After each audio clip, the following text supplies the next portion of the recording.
Улучшить качество жизни россиян, в том числе жителей Якутии, должно создание территории опережающего развития на Дальнем Востоке. Для резидентов ТОРов предусмотрен целый ряд льгот, включая пониженные и даже нулевые ставки по ряду налогов, ускоренные и упрощенные административные процедуры.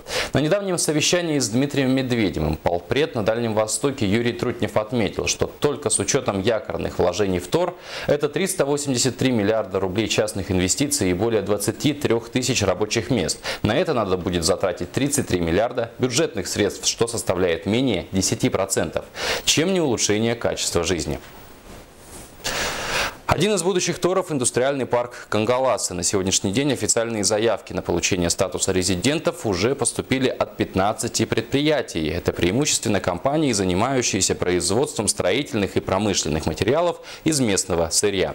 Один из создателей проекта индустриального парка – Республиканский технопарк. На днях там открыли региональный центр инжиниринга, который станет еще одной ступенью для развития малого и среднего бизнеса в Якутии.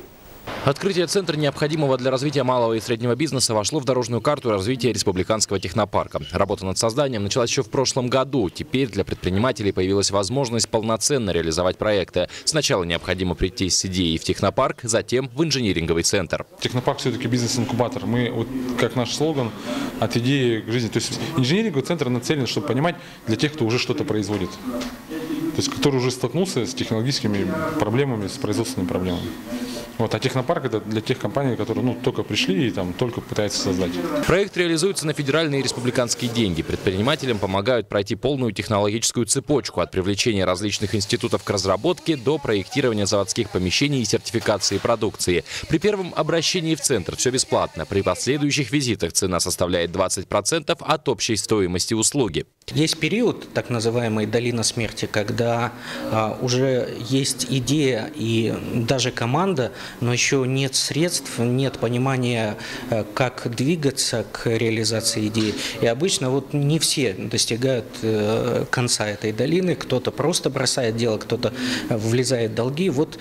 Наша задача – помочь ее преодолеть. В России уже работает более 30 центров инжиниринга. Их методической поддержкой занимается Международный центр. На сегодняшний день его задача выстроить систему работы между региональными центрами. Очень важно, чтобы мы создавали и в Якутии, и в других регионах России комфортную среду для развития производства. Потому что сейчас наши экономические условия показали, что без производства нет экономики. И мы сейчас понимаем, что чтобы что-то продавать, чем занимается большинство наших бизнесменов, нужно что-то производить. Воспользоваться услугами Центра инжиниринга смогут не только резиденты технопарка, но и другие субъекты малого и среднего бизнеса, работающие на территории Якутии. Одним из первых клиентов нового центра стала Айталина Неустроева, руководитель компании «БГ».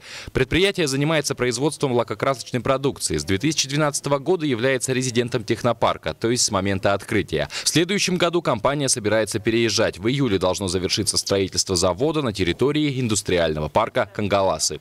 Открытие центра инжиниринга нам как раз на руку, так сказать, потому что именно нам нужно проектирование нового завода, именно технологического аудита, технического проектирования.